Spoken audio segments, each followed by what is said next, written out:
이 앞 시간에는 여호와는 우리 하나님이시로다라는 제목의 말씀으로 첫 번째 시간 설교했습니다. 여호와는 우리 하나님이시로다라는 뜻은 엘리야의 그 이름의 내용이 여호와는 우리 하나님이시로다라는 의미를 담고 있습니다. 시대적인 배경은 제가 원고를 적을 때마다 막 슬퍼요. 눈물이 막 날라래요. 통일 이스라엘의 세 번째 왕이었던 솔로몬의 말기입니다.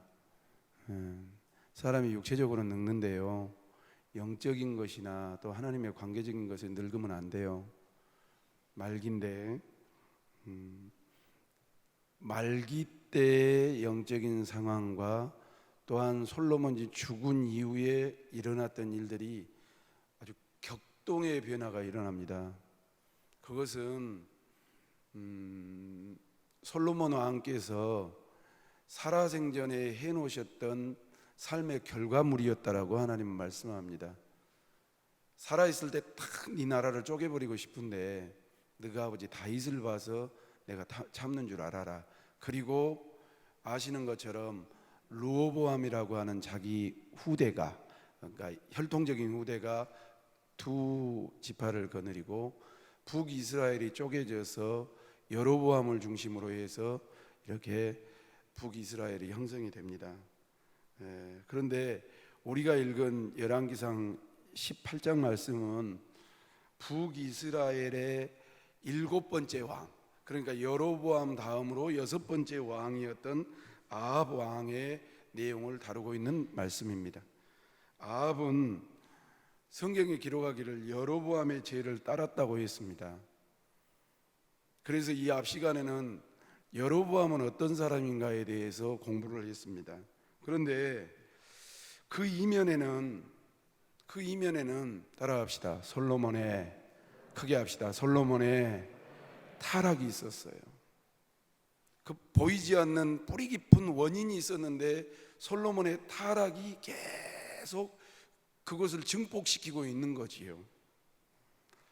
솔로몬의 타락하고 말기 때 어떤 증상이 일어났다라고 우리가 공부했냐면, 시간이 많이 없으니까 열왕기상 11장 26절로 40절인데 읽는 데까지만 읽죠. 열왕기상 11장 26절로 40절 말씀 한번 보겠습니다. 같이 봅시다. 시작. 솔로몬의 신하 느밧의 아들 여로보암이 또한 손을 들어 왕을 대적하였으니 그는 에브라임 족속인 스레다 사람이요 그의 어머니의 이름은 수루아이니 과부더라. 그가 손을 들어 왕을 대적하는 까닭은 이러하니라. 솔로몬이 밀로를 건축하고 그의 아버지 다윗 성읍이 무너진 것을 수축하였는데 이 사람 여로보암은 큰 용사라. 솔로몬이 이 청년의 부지런함을 보고 세워 요셉 족속의 일을 감독하게 하였더니 그 즈음에 여로보암이 예루살렘에서 나아갈 때에 실로 사람 선지자 아히야가 길에서 그를 만나니 아히야가 새 의복을 입었고 그 두 사람만 들에 있었더라.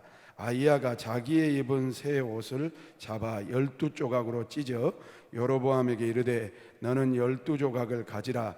이스라엘 하나님 여호와의 말씀이 내가 이 나라를 솔로몬의 손에서 찢어 빼앗아 10지파를 내게 주고 오직 내 종을 위하여 이스라엘 모든 지파 중에서 택한 성읍 예루살렘을 위하여 한 지파를 솔로몬에게 주리니. 밑에서 일했던 여로보암이 반역을 일으켰어요. 잘 생각해 볼 필요가 있어요. 이게 솔로몬만의 일인가? 성도 여러분, 막 저는 그런 신앙을 싫어해요. 막 너무 깨 볶는 것처럼 금방 이랬다가 그런 걸 좀 싫어해요. 그러나 진중할 필요는 있다고 생각해요. 또 영적인 민감함은 항상 영적인 더듬이, 촉수를 세워야 된다는 생각을 항상 가지고 있어요. 내 주변에서 일어난 일, 우리 교회에서 일어난 일, 우리 성도들 가운데 일어난 일들을 항상 민감하게 볼 수 있는 영안이 열리시기를 주님의 이름으로 축원합니다. 솔로몬이가 나이 말년에 성도 쌓고 또 아버지의 대를 이어서 계속, 그러니까 형식적인 것은 다 해요. 그런데 그 안에서 자기가 세운 사람이 반역한 것을 점검하지는 못했어요. 좀 보지요. 그 다음 열왕기상 12장 25절로 33절 말씀을 보면 그 여로보암이 어떤 사람인가 보죠. 시작. 여로보암이 에브라임 산지에 세겜을 건축하고 거기서 살며 또 거기서 나가서 분우엘을 건축하고 그의 마음에 스스로 이르기를 나라가 이제 다윗의 집으로 돌아가리로다. 만일 이 백성이 예루살렘에 있는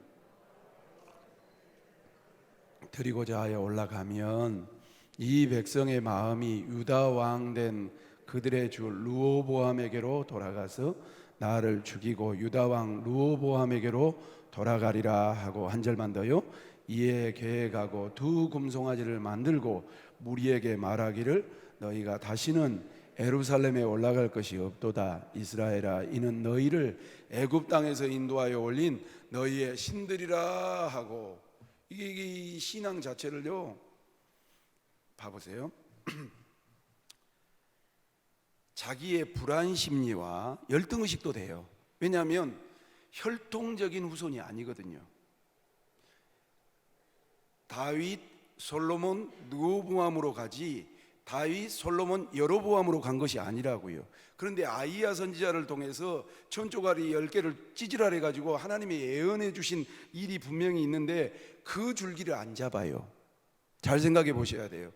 이 선지자를 통해서 주신 말씀에 대해서는 그냥 경각심을 갖고 받지 않고 어찌어찌해서 그 말씀이 이루어졌는데 이 절기가 돌아오면 자꾸 이스라엘 백성들이 어디로 가냐면 나라가 두 조각이 나서 북이스라엘이 10지파가 되고 남유다와 그 밑에 지파는 두 지파는 이 예루살렘을 차지하고 있는데 자꾸 밑으로 내려간단 말이죠. 예루살렘을 향해서. 그러니까 불안한 거예요. 보세요. 나의 열등의식, 출신 성분이 적통이 아니니까요. 또 이 르호보암이 왕 노릇을 하고 있는데 거기 가면 자꾸 옛날 다윗도 생각할 것이고 또 솔로몬도 생각할 것이고 또 솔로몬의 아들이라는 르호보암도 볼 것이고, 그러니까 이게 마음이 나눠질 것 같은 불안 심리. 그리고 거기에 가면 사람들의 마음이 사분오열되고 흩어질 것이라는 그 불신앙과 하나님에 대한 언약의 그 불경건성이 그의 마음을 사로잡고 있는 거예요. 그래서 뭐라 하냐면 송아지 2개를 만들지요. 그래가지고 자기 마음대로 절기도 지켜불고 자기 마음대로 제사장도 세워불고 자기 마음대로 이것이 하나님이라 해불고 이제는 예루살렘 갈 필요도 없다라고 종교가 어떻게 흘러가 버리냐면 자기중심적인 종교로 흘러가는 것이 여로보암의 행실이었다 이 말이에요. 자, 열왕기상 14장 1절로 9절 이제 진도 나가야 되니까요. 좀 봅시다. 같이 봐요. 시작. 그때 여로보암의 아들 아비야가 병이 들었어요. 여로보암이 자기 아내에게 이르되 청하건대 일어나 변장하여 사람들이 그대가 여로보암의 아내임을 알지 못하게 하고 어디로 가라? 실로로 갔다 오라고. 다음. 그가 거기서 아이야가 있나니 그는 이전에 내가 이 백성의 왕이 될 것을 내게 말한 사람이라고. 현대 그리스도인들은 오전에는 뭐 너무 교만하다, 게으르다 그렇게 많은 지적인 것이 예전 우리 신앙의 선배들이 신앙생활했던 것보다 높아졌습니다. 어떻게 보면 목회자들보다 앞서 있는, 어설픈 목회자들보다 앞서 있는 성도들도 많은지 모릅니다. 그런데 아는 것, 배우는 것, 이 담아있는 것이 문제가 아니라 그것을 하나님의 말씀으로 실천하는데 이 영역을 갖지 못하는 것이 폐단일 수 있겠습니다. 알았어요. 실로로 가라. 변장해서 거기 가면 아이야 선지자가 있을 것이다. 그런데 그 아이야 선지자는 어떤 분이냐면 예전에 내가 10지파를 다스려서 북이스라엘을 만들 것을 예언해 주신 분이다 라고 말한 거예요. 다음 절 보실래요? 다음 절 띄워주세요. 시작. 그대의 손에 떡 10개와 과자와 꿀 한 병을 가지고 그에게로 가라. 그가 그대에게 이 아이가 어떻게 될지를 알게 할 것이다. 그러니까 주의 종이 어떻게 할 것인가에 대한 것도 답도 가지고 계셨어요. 여로보암이. 또 볼까요? 좀 더요. 여로보암의 아내가 그대로 하여 일어나 실로로 가서 아히야의 집에 이르니 아히야는 어쨌다고요? 나이가 많이 드셨고 눈이 어두워서 보이지 않는 상태로 노종이었어요. 말 그대로 이제는 앞이 안 보이고 사리 분별이 안 드신 것 같아요. 그 정도로 늙으셨어요. 다음 절, 여호와께서 아히야에게 이르시되 여로보암의 아내가 자기 아들이 병들었으므로 너는 이러이러하게 대답하라. 그가 들어올 때 다른 사람인 채 함이니라. 다 알려줬어요. 떠미겨줬어요 하나님이. 다음, 그가 문에 들어올 때 아히야가 그 발소리를 듣고 말하되 여로보암의 아내여 들어오라. 여러분, 그러니까 주의 종이나 성도들은요, 하나님이 감동 주시고 하나님 말씀하신 대로 살면 돼요. 그러면 늙어서도 하나님의 종으로, 하나님의 역사로 사용된다는 것을 깨달아 하시기를 주님의 이름으로 축원합니다. 이게 안 돼서 얼마나 광주 시내도 지금 난리예요. 뭐 알걸요? 통합측 어디 교회? 아유, 아들이 목사님인데 교회의 헌법으로 안 되니까, 총회법으로 안 되니까 자기가 평생 몸 바쳐서 해놓은 그 교회 앞에다가 땅을 사가지고 거기다 지었어요. 그래가지고 중직들을 거리 다 빼요. 성령으로 시작했다가 육체로 마친다니까요. 여러분, 숨 넘어갈 때까지 하나님의 감동과 하나님의 말씀으로 사시기를 주님의 이름으로 축원합니다. 이것이 내 감동인지 내 생각인지 아니면 마귀 생각인지 세상 생각인지 나의 욕심인지 분별해내서 그것이 하나님의 뜻이 아니면 과감하게 털어버리고 회개하고 꺾어버려야 돼요. 그것이 마지막까지 살아있는 성도의 삶의 자세예요. 다음 보실래요? 계속 띄워줘 보세요. 가서 여로보암에게 말해라. 두 번째 줄부터 읽을까요? 시작. 이스라엘 하나님 여호와의 말씀이 내가 너를 백성 중에서 들어 내 백성 이스라엘의 주권자가 되게 하고 나라를 다윗의 집에서 찢어내어 네한테 줬지 않냐? 너는 내 종 다윗이 내 명령을 지켜 전심으로 나를 따르며 나 보기에 정직한 일만 행하였음과 같지 아니하고, 9절 크게요, 네 이전 사람들보다 더 악을 행하고 가서 너를 위하여 다른 신을 만들며 우상을 부어 만들어 나를 노엽게 하고 나를 내 등 뒤에 버렸지 않느냐라고 아히야 노종을 통해서 깜짝 놀랐어요. 사랑하는 성도 여러분, 이 여로보암의 죄악의 뿌리가 7대째, 그러니까 여로보암 이후에 하나 둘, 그러니까 여로보암이 1번인데 둘, 셋, 넷, 다섯, 여섯, 일곱, 8번째 되도록 그 영향력이 얼마나 잔인하게 간가. 사랑하는 성도 여러분, 저는 가게에 흐르는 저주를 끊으라 라는 그런 신학의 패턴은 신앙적으로 잘못됐다고 생각해요. 그러나 영향력이라는 것은 가고 있다는 사실을 명심하셔야 돼요.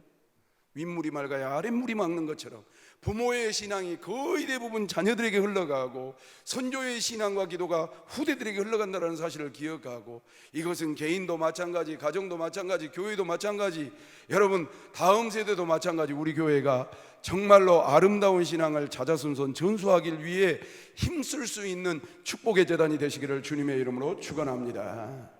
성령으로 시작했다가 육체로 마치고 한동안은 쓰임받았다가 버림받고 처음에는 잘했다가 때 되니까 교만해지고 타락해서 버리는 그러한 일꾼이 되어서는 안 된다는 것이지요. 그것이 이 아합 왕의 죄악이었어요. 두 번째, 이제 진도 나가겠습니다. 2번 한번 보시죠. 아합의 죄악이 뭔가? 시작. 바알과 아세라 목상을 숭배했어요. 이 바알상을 좀 볼까요?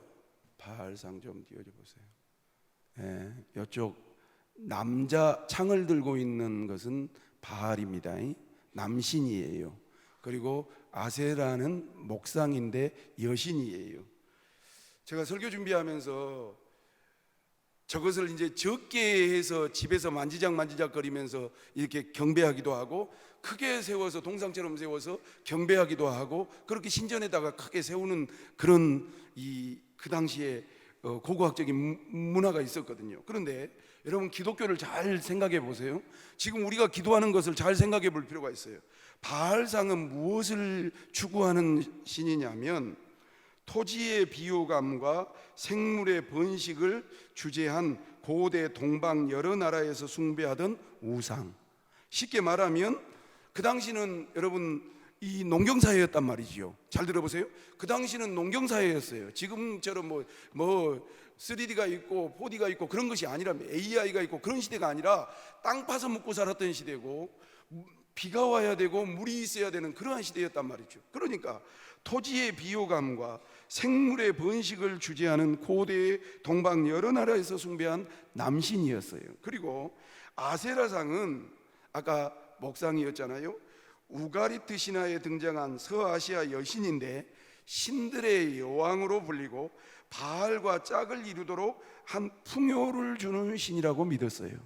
그런데 이 남신과 여신이 결합을 해가지고 자녀를 낳아서 또 다른 풍요를 이야기한다고요.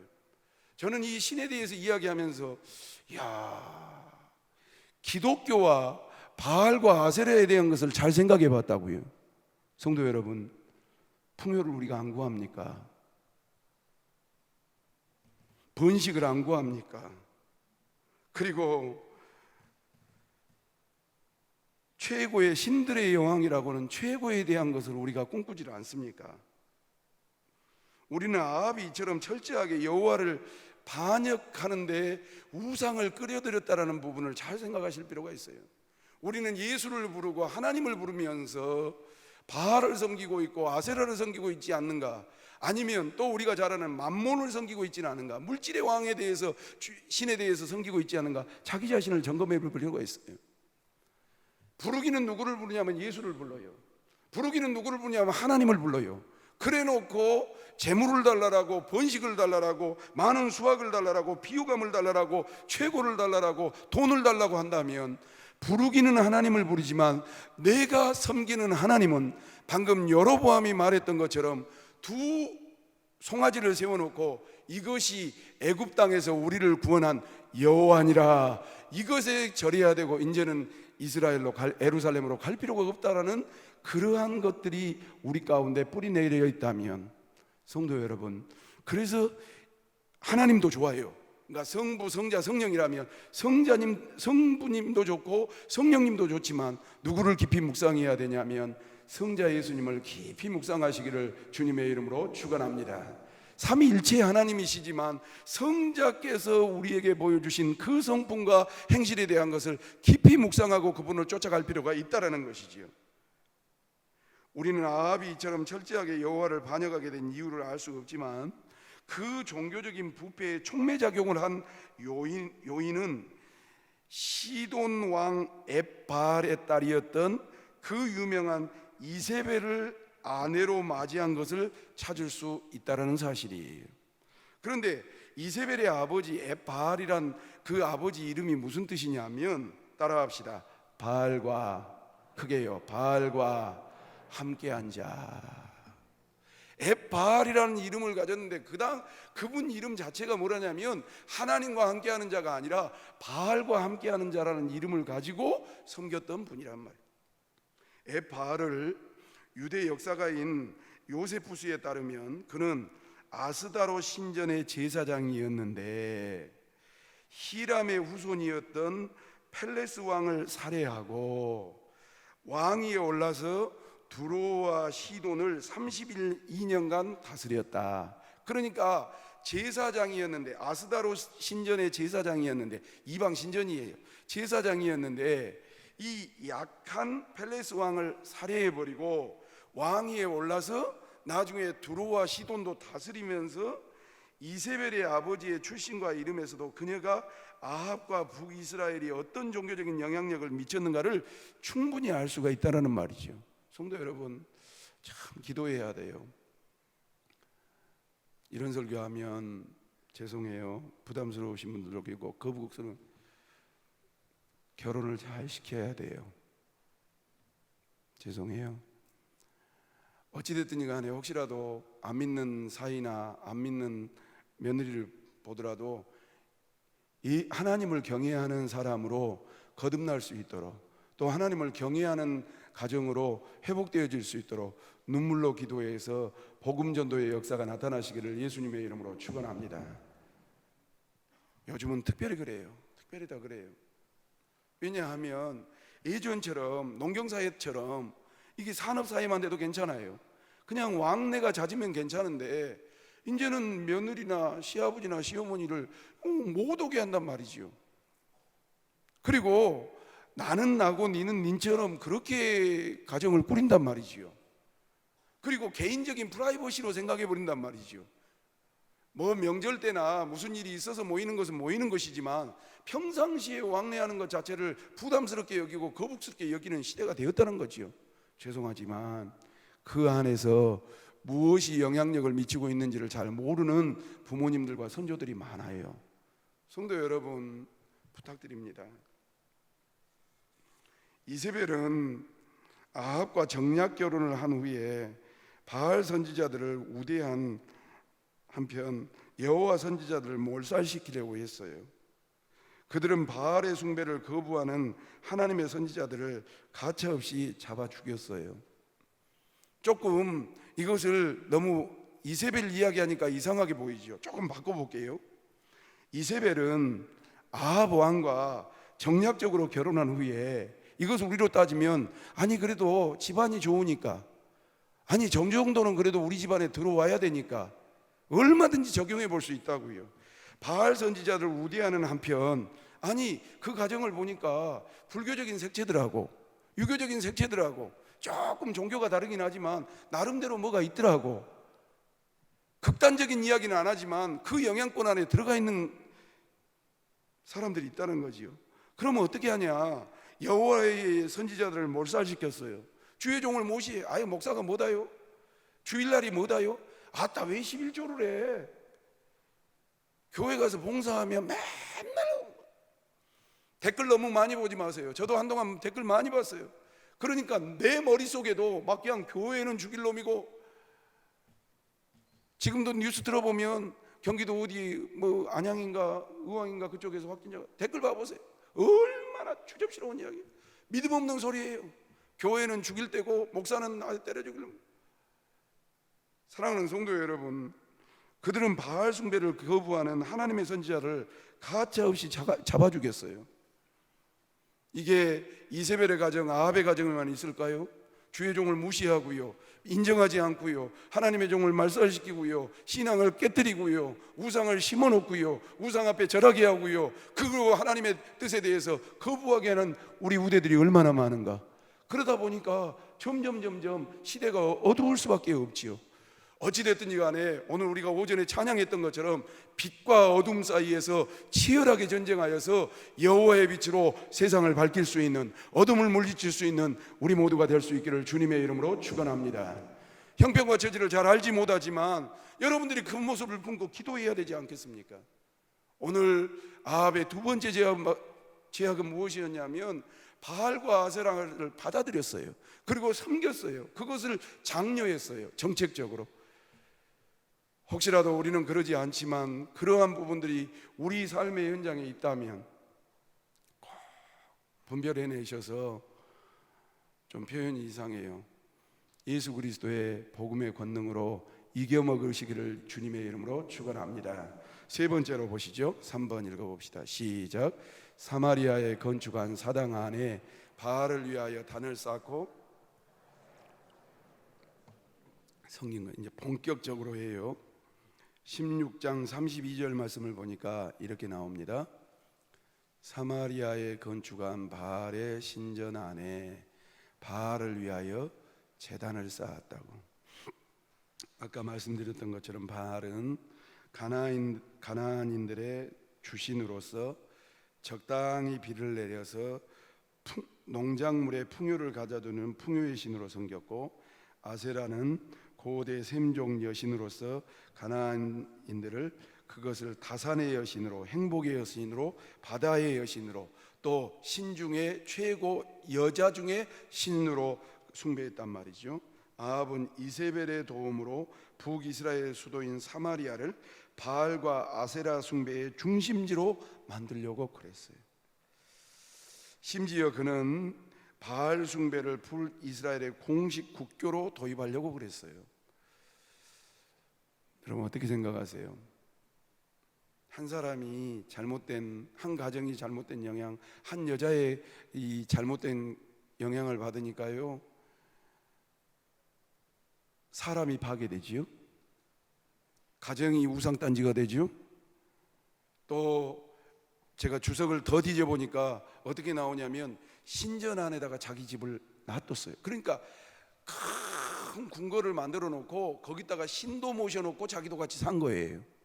왜? 그래야 안정감이 있는 거예요. 그것도 안 되니까 나라의 정책도 바꿨어요. 문제는 이들 신들에게 제사 드릴 때에 반드시, 죄송해요, 성회기가 수반되었는데 이러한 행위는 북이스라엘 백성들로 하여금 심각한 도덕적인 타락에 빠지도록 만들었어요. 따라서 성경은 이러한 아합의 종교적인 악행에 대해서 16장 33절 말씀을 보시죠. 다 같이요. 시작. 또 아세라상을 만들었으니 그는 그 이전에 이스라엘의 모든 왕보다 심히 이스라엘 하나님 여호와를 노하게 하였더라. 그런 가운데서도 하나님은 자기의 메시지를 전달하시고 표현하세요. 사랑하는 성도 여러분, 우리 이 시대를 볼 필요가 좀 있어요. 조금 더 가세요. 따라서 그 이전에 이스라엘의 모든 왕보다 뭐라고 표현했냐면 심히 이스라엘 하나님 여호와를 노하게 하셨다고. 하나님 보실 때 이스라엘은 어떤 나라인가요? 그 아우성을 듣고 애굽에서 말이죠, 하나님의 구원 역사를 생각해 보면 더 신묘막측하지요. 아브라함을 선택하시고 이삭, 야곱, 요셉을 형들의 미움이었지만 애굽으로 팔게 하셔서 그 어려운 가운데 애굽에서 인정받게 하시고 국무총리가 되게 하셔서 야곱의 식솔들이 애굽 땅에 와서 그 안에서 번성했다고요. 처음에 70명 왔지만 애굽 사람들, 지금으로 말하면 이집트 사람들이 이집트 문명을 형성하고 있을 때 두려움을 느낄 만큼 거대한 하나님의 민족으로 키워주셨어요. 여기까지 이해가 되시면 아멘 해보세요. 하나님의 백성이었어요. 따라합시다. 크게 합시다. 하나님의 백성이었어요. 아브라함의 인생도 쉬운 인생이 아니었고, 이삭의 인생도 쉬운 인생이 아니었고, 야곱의 인생은 더 말할 것도 없고, 그리고 요셉이도 마찬가지고, 야곱의 12형제간들도 보통 치열하고 악랄하고 어려운 그런 과정 속에서 하나님은 당신의 거룩한 백성들을 형성하셨고 이끄셨어요. 그런데 요셉이기도 죽고 또 요셉이를 인정했던 바로 왕도 돌아가시고, 요셉이를 모르는 시대의 백성들이, 히브리 민족들이 거기서 아우성 칠 때 하나님이 모세를 세우셔서 출애굽하게 하셨다고요. 바로 출애굽이 됐나요? 10가지 재앙을 통해서 다글다글 바로를 볶아도 그렇게 내버리질 않았어요. 마지막에 장자 재앙을 통해서 이 바로를 꺾으신 다음에야 이 백성들이 나왔다고요. 그냥 나왔나요? 나와서 한 20일, 길게 잡아서 20일이면 될 거리를 하나님이 40년 동안 훈련시키셨다고요. 지금 내가 출애굽기 하고 있어요. 40년 동안 돌리셨다고요. 그래서 하나님의 선택한 백성, 형성시켜 놓은 백성들을 거룩한 백성으로 훈련시키셨다고요. 너희들은 말씀으로 살아야 돼. 너희는 나를 왕으로 삼아야 돼. 너희는 불평하면 안 돼. 너희들은 원망하면 안 돼. 너희들은 우상숭배하면 안 돼. 너희들은 다른 것으로 사는 것이 아니라 하나님이 주신 것으로 살아야 돼. 동의하시면 아멘 합시다. 그렇게 만들어 놓은 백성들인데, 그래서 정착했고, 여러분, 여호수아서입니다. 신명기서는 도착하기 전에 설교하고, 여호수아서 가가지고 뭐 약속의 땅 가나안에 가니까 텅 빈 객토였나요? 다 농지정리 잘 되어 있는 그런 땅이 아니었어요. 다 원주민들이 살고 있었어요. 제비를 뽑아서 그 집밥별로 치열하게 전쟁을 했다고요. 그래서 겨우겨우 차지한 땅이 약속의 땅 가나안이었다고요.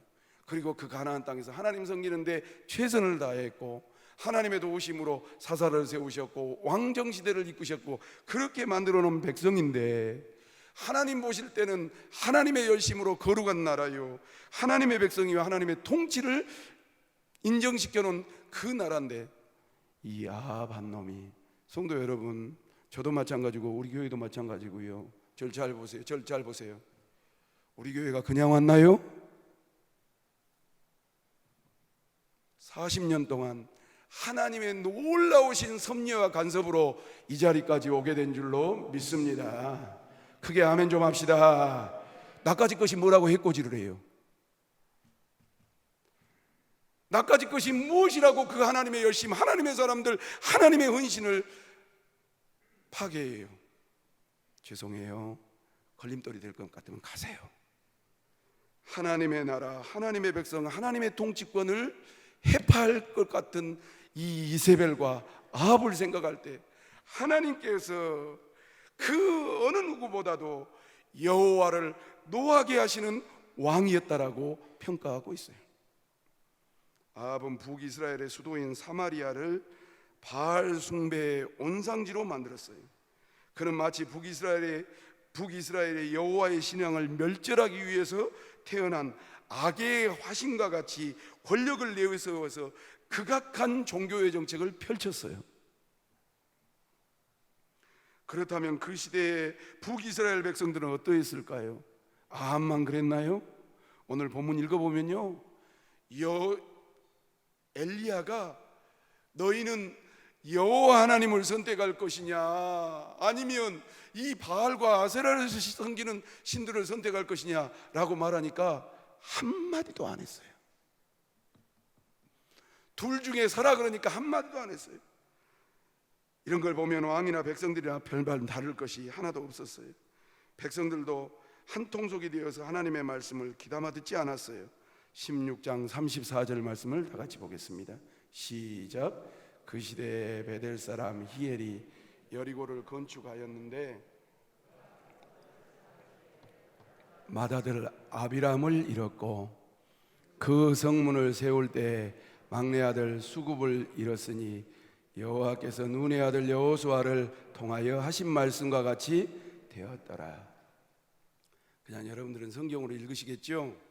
여러분, 지금 제가 이 부분이 조금 약해서 내려오기 전에 좀 책을 보고 확인했는데요, 16장 34절, 그 시대에 베델 사람 히엘이라고 하는 사람이 어디를 건축했다고요? 여리고를 건축했어요. 자, 그런데 여러분, 여리고성 그러면 누가 생각이 나요? 여호수아와 갈렙. 여리고성에 들어가서 누구 때문에 구출을 받았죠? 기생 라합. 그리고 기생 라합의 도움으로 겨우겨우 탈출하면서 기생 라합이 조건을 걸었지요. 당신의 신과 당신의 백성들이 이 땅을 차지하면 나를 살려주시고 우리 가정을 살려달라는 그러한 조건을 걸었지요.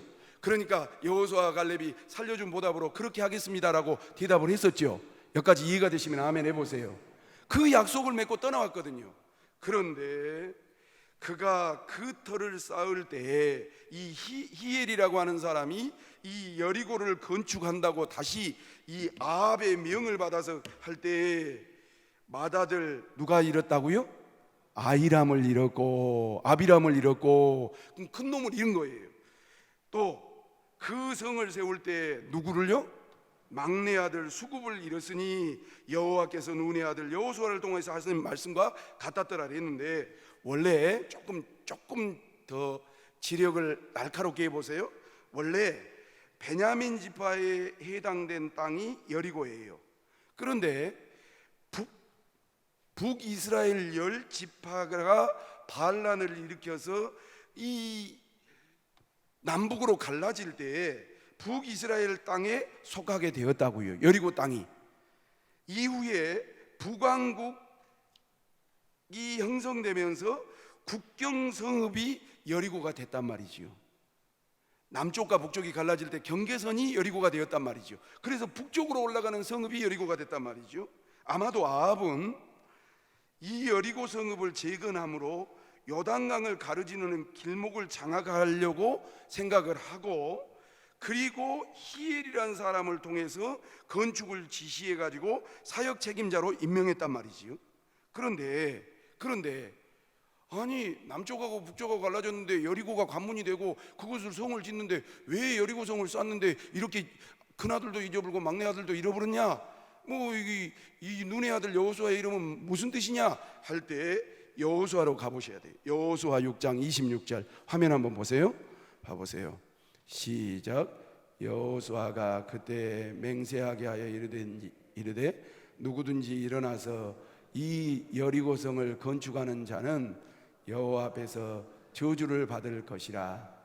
그 기초를 쌓을 때 그의 맏아들을 잃을 것이요 그 문을 세울 때 그의 막내 아들을 잃으리라 하였더라. 할렐루야. 왜 너무 아들들 죽은데 할렐루야 그런 줄 아세요? 여러분 봐보세요. 이스라엘 백성들이 홍해바다 건너와 가지고 제일 처음 했던 전쟁이 맞닥뜨렸던 성이 어디 성이죠? 여리고성이었어요. 여리고성은 어떻게 이스라엘 백성들이 차지하게 됐죠? 전쟁을 했습니까? 하나님의 방법이었습니까? 날마다 몇 바퀴씩 돌았어요? 한 바퀴씩 돌고 마지막에 소리를 지를 때 성이 무너졌다고요. 여리고성을 고고학적으로 보면 7m 정도의 두께래요. 이게 무너질 수 없는 성이란 말이죠. 성벽 자체가 7m라고요. 7, 8m라고요. 생각해 보세요. 대포를 맞아도 7, 8m만 안 쓰러져요. 그런데 하나님의 방법으로 여리고성을 쓰러뜨리게 해주셨어요. 할렐루야. 그런데 여호수아가 그 성에 대한 예언을 뭐라고 했냐면 이 성을 다시 쌓고 이 성의 문을 다시 세우면 저주를 받을 것이라 했는데 이 히엘이라고 하는 베델 사람이 몇 년 후 사람이냐면 500년 후의 사람인데 그 약속이 이루어졌다라는 사실이에요. 여러분 우리는 여기서 기억하셔야 돼요. 하나님의 말씀은 1.1획도 틀림이 없는 하나님의 정확무한 말씀으로 받으시기를 주님의 이름으로 축원합니다. 오늘 오전에도 말씀드렸던 것처럼 이제는 우리가 거꾸로 합시다. 초림은 오신 사건이니까 주의 재림을 믿으십니까?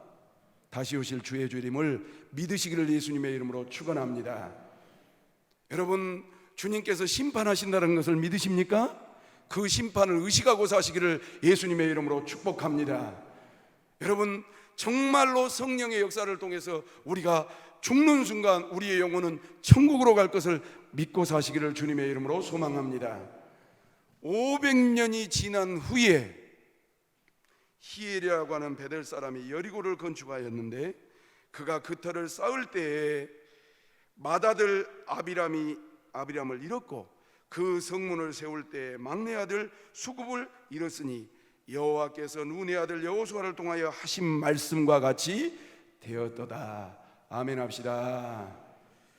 여기에서 여리고는 가나안 정복후에 영토를 분배할 때 베냐민 지파에게 할당된 곳으로 솔로몬이 죽은 후에 북왕국의 이스라엘의 국경이 되는 성읍이 된 것입니다. 설교를 마치지요.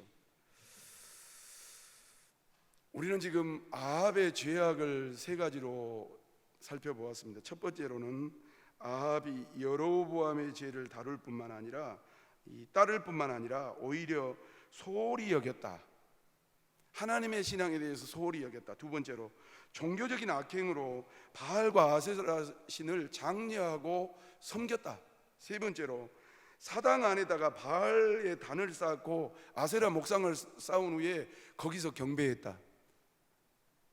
그 정도로 하면 아합의 죄라고 할 수 있지만 미안한 말이지만 하나님의 거룩한 나라, 하나님의 거룩한 백성, 하나님의 거룩한 통치권을 송두리째 뒤집어 엎는 일을 할 때 하나님께서 계속 사인을 주셨다라는 사실을 명심하고 성도 여러분 하나님을 경외하고 살 수 있는 우리 모두가 될 수 있기를 주님의 이름으로 축원합니다. 설교는 마쳤습니다. 17장 1절 말씀을 읽고 이제 엘리야 쪽으로 넘어가려고 합니다. 이때까지는 배경 설명이었고요. 1절 봅시다. 시작. 엘리야 길르앗에 우거하는 자 중에 디셉 사람 엘리야가 아합에게 말하되 내가 섬기는 이스라엘 하나님 여호와께서 살아계심을 두고 맹세하노니 내 말이 없으면 수년 동안 비도 이슬도 있지 아니하리라 하니라. 아멘. 네 하는 꼬라지가 보니까 네 통치하는 그 모습을 보니까 하나님의 눈에서 피눈물이 나고 하나님의 백성을 빼앗고 하나님의 나라를 파괴하는데 내가 하나님의 사람과 하나님의 권위를 말하는데 내가 말하지 아니하면 비도 단 한 방울도 안 내리는 그러한 저주가 올 것이다 라는 영적인 종을 세우셔서 그 시대를 수습해 나가셨던 우리 하나님을 바라보면서 말씀을 정리하죠. 따라합시다. 주여, 크게 합시다. 주여, 내가 우리 교회가 엘리야와 같은 도구가 되게 하여 주옵소서. 마음에 깊이 새기셔서 시대의 책임감을 가지고 비록 부족하지만 허물이 많지만 이 코로나19의 어려운 시대 상황을 이겨낼 수 있는 우리 모두가 될 수 있도록 쓰임받을 수 있는 그러한 은총이 임하시기를 예수님의 이름으로 축원합니다. 기도하겠습니다. 하나님 아버지, 오늘도 말씀 주셔서 감사합니다. 아무리 생각해봐도 부족하고 허물이 많은데 왜 이 시대에 우리를 부르시고 택하시고 일시키시고 이렇게 주님을 사랑하게 하시는지 주여, 우리의 죄와 허물은 가리우시고 하나님이 우리를 부르시는 목적대로 거룩한 하나님의 백성과 하나님의 나라와 하나님의 통치와 주권을 마음껏 영광 돌릴 수 있는 그러한 목사와 성도들 다 되어줄 수 있도록 은총을 베풀어 주시옵소서. 저주가 물러가게 하여 주시옵소서. 질병이 떠나가게 하여 주시옵소서. 코로나가 꺾어지게 하여 주옵소서. 상천하지에 살아계신 하나님이 왕이 되어지시기를 간절히 사모하고 예수님의 거룩하신 이름으로 간절히 기도 올리옵나이다. 아멘.